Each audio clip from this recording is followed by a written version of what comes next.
Classifications of risks. MCQ 1. Which of the following is not one of the main classifications of risks affecting a software project? Answer. D. Environmental risks. MCQ 2. What is a vital project risk mentioned in the context of software projects? Answer. B. Schedule slippage. MCQ 3. What do project risks primarily concern?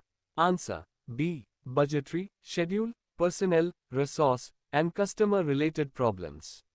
MCQ 4. What do technical risks concern in a software project? Answer. B. Potential method, implementation, interfacing, testing, and maintenance issues. MCQ 5. What is a common cause of most technical risks? Answer. B. Insufficient knowledge about the project by the development team. MCQ 6. Which of the following is considered a business risk in software projects? Answer. B. Building a product that no one needs. MCQ 7. What are known risks? Answer. C. Risks that can be uncovered after careful assessment of the project. MCQ 8. Which of the following best describes predictable risks? Answer. B. Risks that are hypothesized from previous project experience. MCQ 9. Which type of risk is extremely tough to identify in advance but can occur? Answer. C. Unpredictable risks. Principles of risk management. MCQ 10. Which principle of risk management involves reviewing the bigger system description, design, and implementation? Answer. A. Global perspective. MCQ 11. What does taking a forward-looking view in risk management involve? Answer. B. Considering threats that may appear in the future and creating plans for them. MCQ 12. What is the purpose of open communication in risk management? Answer. A. To allow the free flow of communications between the client and team members. MCQ 13. What does integrated management mean in the context of risk management? Answer. A. Making risk management an integral part of project management. MCQ 14. What does the principle of continuous process in risk management entail? Answer. B. Tracking risks continuously throughout the risk management paradigm. Risk management activities. MCQ 1. What is the objective of risk assessment in risk management? Answer. B. To prioritize risks based on their loss-causing potential. MCQ 2. In risk assessment, what does the variable R represent? Answer. B. The probability of a risk coming true. MCQ 3. In risk assessment, what does the variable S represent? Answer. C. The severity of the loss caused by the risk. MCQ 4. How is the priority of each risk estimated in risk assessment? Answer. CP equals R asterisk S. MCQ 5. What is the primary goal of risk identification? Answer. B. To anticipate and categorize risks early in the project. Types of risks. MCQ 6. What type of risk assumes from the software or hardware technologies used to develop the system?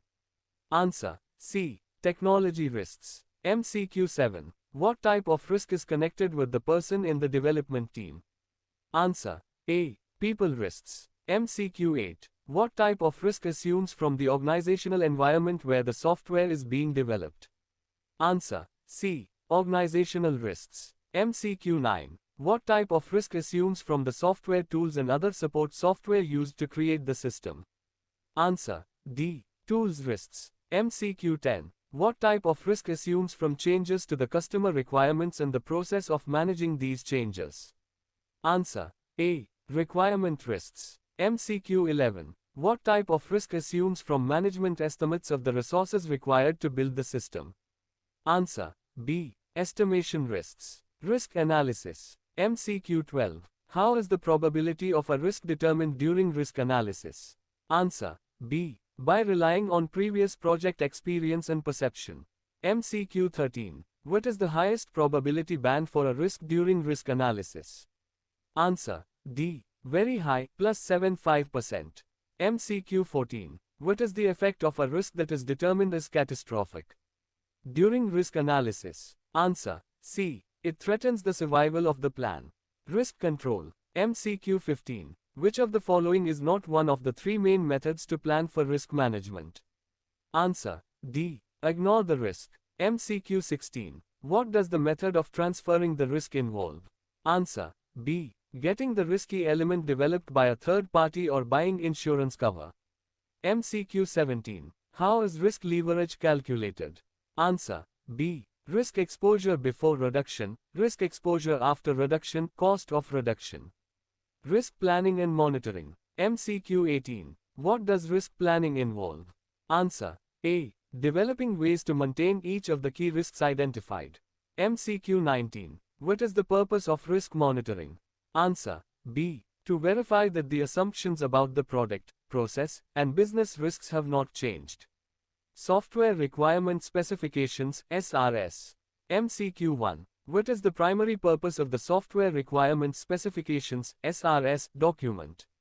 Answer. A. To lay the foundation for software engineering activities. MCQ 2. Which of the following statements is true about SRS? Answer. A. It includes both user requirements and detailed specifications. MCQ 3. Who can write the SRS document? Answer. C. Both the client and the developer. Characteristics of good SRS. MCQ 4. What ensures the correctness of the SRS document? Answer. B. User review. MCQ 5. An SRS is considered complete if it includes which of the following? Answer. D. All of the above. MCQ 6. What type of conflict is described when the format of an output report is specified as both tabular and textual in different parts of the SRS? Answer. C. Real-world object conflict. MCQ 7. An SRS is unambiguous when every stated requirement has how many interpretations? Answer. B. 1. MCQ 8. How should requirements be ranked in the SRS document? Answer. B. By their identifier to indicate importance and stability. MCQ 9. Which property of an SRS document allows it to accommodate changes easily? Answer. C. Modifiability. MCQ 10. What is backward traceability in the context of an SRS document? Answer. A. Each requirement explicitly referencing its source in earlier documents. Additional properties. MCQ 11. Why should the SRS document avoid implementation details? Answer. A. To allow multiple design alternatives. MCQ 12. The SRS should be written in such a way that it is easy to generate what from the document. Answer. C. Test cases and test plans. MCQ 13. What level of abstraction should be used in the SRS if it is written for the requirement stage? Answer. D. Variable level based on objective. MCQ 14. Which of the following is not a property of a good SRS document? Answer. B. Verbose. MCQ 15. What does it mean for an SRS document to have a black box view? Answer. B. It should describe only the external behavior of the system. MCQ 16. Conceptual integrity in an SRS document ensures what? Answer. C. Ease of understanding. MCQ 17. An SRS should characterize acceptable responses to what type of events? Answer. C. Unwanted events. Requirements analysis. MCQ 1. What is the primary objective of the requirements analysis phase? Answer. B. To analyze, refine, and scrutinize gathered requirements. MCQ 2. What tool is commonly used to define the boundaries and interfaces of a proposed system with the external world? Answer. B. Context diagram. MCQ 3. Why might a prototype be developed during the requirements analysis phase? Answer. C. To help the customer visualize the proposed system. MCQ 4. What is one key benefit of developing a prototype during requirements analysis? Answer. B. It helps developers and users make final decisions when unsure about certain elements. MCQ 5. Which of the following is not a graphical representation used in modeling requirements? Answer. D. Pseudocode. MCQ 6. What is the purpose of modeling requirements using various graphical representations? Answer. B. To find incorrect, inconsistent, missing, and superfluous requirements. MCQ 7. What step follows the modeling of requirements in the requirements analysis phase? Answer. B. Documenting the finalized requirements. MCQ 8. Which activity is optional in the requirements analysis phase but can be very beneficial for understanding the customer's needs? Answer. B. Development of a prototype. MCQ 9. What does the context diagram help to identify in a proposed system? Answer. B. The entities outside the proposed system that interact with it. MCQ 10. Why is it important to finalize the requirements after modeling them? Answer. B. To document them in a prescribed format and correct inconsistencies.